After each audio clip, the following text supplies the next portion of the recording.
আলাইকুম আঙ্কেল। আজকে আপনার লটকন বাগানে আমরা আসছি। তো এই যে আপনার অনেক অভিজ্ঞতা লটকন নিয়ে, আমি জানি আপনি অনেক বছর ধরে লটকনের বাগান করতেছেন। তাহলে আপনার কাছ থেকে আমি কয়েকটা জিনিস জানতে চাই। সেটা হলো যে প্রথমে হলো আপনার এই যে এই বছর আমাদের লটকনের পরিমাণ দেখতে পাচ্ছি একটু কম, তাই না? এটার কারণ কি আঙ্কেল? এইবারের আবহাওয়াটা আসলে একটু ভালো ছিল না। এই বৃষ্টি যে সময় মুকুল আসছে, হ্যাঁ, এই সময় বৃষ্টি হয় নাই। আচ্ছা, মানে অতিরিক্ত তাপমাত্রা হইয়া পরে মুকুল গুলা পুড়ে গেছে, পড়ে গেছে। পুড়ে যাওয়ার কারণে এবার দেখা গেছে 3 ভাগের 1 ভাগ লটকন আসছে। অন্যান্য বছর 3 ভাগের 1 ভাগ, তার মানে তো অনেক কম। অনেক কম, 3-এর 1। 3-এর 1। ওই গাছটাতেই আমি নিম্নে 4 থেকে 5 ফুল লটকন পারতাম এইটা থেকে, এই গাছটা থেকে। আচ্ছা, তাহলে এইবার কতটুকু হবে? এবার হয়তো 50 থেকে 60 কেজি হবে। তো অনেক কম। তাহলে তো এরকম প্রত্যেকটা গাছে এরকম গুণে। আচ্ছা, তো এমনিতে মানে আপনাদের এই যে সেচ দেওয়ার কোনো ব্যবস্থা নাই? আছে, শেষটা দেখা গেছে কি আসলে সঠিক অনেকে নির্ধারণ করতে পারে না। আচ্ছা, আবার দেখা গেছে মুকুল আসার সময় দেখা গেছে যে অনেকে সেচ দিবে, এটা হঠাৎ করে লম্ব হয়ে যায়। আচ্ছা, লম্ব হয়ে আবার হেঁটে আবার দূরে পড়ে যায়, মুকুলটা আবার ঝরে পড়ে যায়। আচ্ছা, এবার দেখা গেছে আমার যে বাড়ির বাগানে এবার আমি পানি দেওয়াতে লাভ হবে। আচ্ছা, ওই 9 বছর পানি দিলে হুট করে লম্ব হয়ে পড়ে যাবে, লম্বা হয়ে পড়ে যায়। এই আবহাওয়াটা মানে নির্দিষ্ট করে চেনা এটাই বড় মুশকিল। এটাই বড় কোন টাইমে এটা দিলে পারফেক্ট হবে এটা কৃষকরা সবাই ধরতে পারতেছে। আচ্ছা, এই বাগানটা আঙ্কেল এইটা কত শতক জায়গা?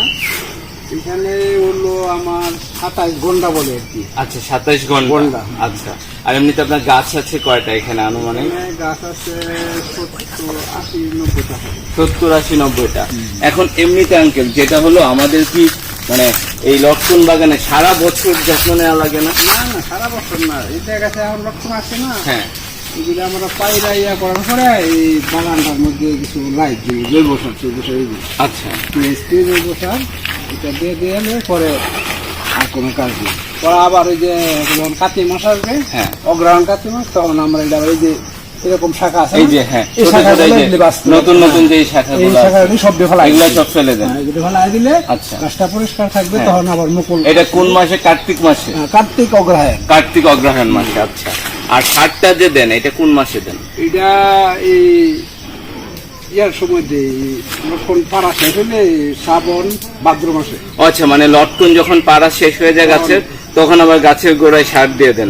সার কি এমনিতে রিং করে দেন না মাটি কোপাই দিয়ে দেন? মাটির উপরে দিয়ে দেন। এমনিতে আঙ্কেল যেমন নিচে আমরা দেখতে পাচ্ছি যে অনেক জায়গা, তো এই জায়গা থেকে নিচে অন্য কোনো ফসল করা যায় না? অন্য কিছু ফসল হয় না। আপনারা কি এমনিতে করে দেখছেন যে আদা হলুদ? না না, আদা হলুদ দিয়ে লাগে, পরিষ্কার জায়গা লাগে, এরকম ধোয়া লাগে। আচ্ছা, লটকন গাছের নিচে কিছু হয় না, এই জন্য আপনারা এই জায়গাতে আর কিছু করেন না, শুধুমাত্র এই মানে এই লটকনই করেন। লটকন গাছটাও একমাত্র অন্য গাছের নিচে লাগাইলেও হয়। আচ্ছা, লটকন গাছ এবার ছায়া পছন্দ করে, তাহলে তার মানে সেই ক্ষেত্রে আমরা যদি অন্য বাগানের ভিতরে লটকন গাছ লাগাই সেটা হবে। আচ্ছা, তাহলে এটা তো খুব ভালো। আর এমনিতে মানে আপনাদের এই যে লটকন তো আপনাদের এরিয়াতেই বেশি হয়, তো এইটা যদি মনে করেন যে আমি অন্য এরিয়াতে করতে চাই, হবিগঞ্জে করতে চাই, তাহলে কি হবে এরকম ভালো ফলন? হবে, কিন্তু অন্য জায়গায় করার পরে এই যে আমাদের যে মাটির আলাদা একটা গুণ, হ্যাঁ, এটা নাকি মিষ্টি লটকন।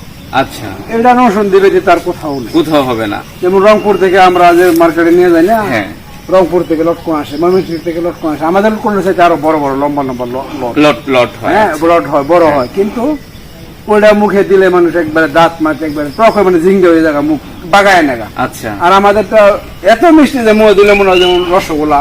হ্যাঁ, অনেক মিষ্টি। হ্যাঁ, আমিও খেয়েছি। এমনিতে আঙ্কেল যে আপনাদের মনে করেন যে এই যে লটকনের ক্ষেত্রে জাত আছে কোনো, যে এইটা অমুক জাত ওইটা অমুক জাত, না এলাকার নাম অনুযায়ী জাত নাই? তবে এখন মানুষ দেখা গেছে, যেমন আমার এই বাগানে এই গাছটা যেটা, হ্যাঁ, ঠিক আছে, লটকনটা যদি 150 টাকা কেজি, হ্যাঁ, এটা দিবে 100 টাকা কেজি। আচ্ছা, ব্যবধান মানে জাতে একটু বড়, জাতটা একটু তখন দেখা গেছে মানুষ দিন দিন প্রযুক্তি যে কলবের মধ্যে শাখা কলব, হ্যাঁ হ্যাঁ, শাখা কলম যেমন কলব দিলে এটা থেকে দিবি, এটা থেকে দিবি, এটা থেকে আর দিবে না, যেটা ভালো ওটা থেকে কলম দিবি। আর আপনারা কি কলমের মাধ্যমে চারাগুলা করেন? আমরা ফার্স্টে করছি কলম ছাড়া। আচ্ছা, এখন তো এখন এই প্রযুক্তি ছিল, তখন আমার বাবারা দাদারা করছে, এখন তো মোটামুটি সবাই কলমের মাধ্যমে। হ্যাঁ, এইটাই আসলে ভালো, কারণ আমিও যতটুকু জানি, মনে করেন যে আপনি যদি বীজ দিয়ে করেন সেই ক্ষেত্রে ওই স্বাদটা আমরা চেঞ্জ হয়ে যায়, 100% থাকবে না, কিন্তু কলম দিয়ে করলে তখন এটা 100% একদম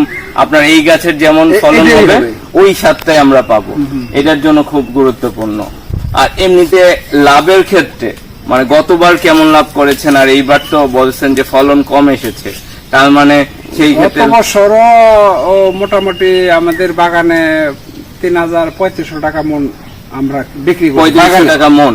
বাগানে, মানে কি হ্যাঁ। বাগানে বিক্রি করেছেন না না, কারণ বাগানে, বাজারে বাগানে। নিয়ে? আচ্ছা, কারণ বাগানে। বাজারে বিক্রি করতাম 4,000, 4,500 এরকম। আচ্ছা। তো 4,500 করার পরে লাস্টে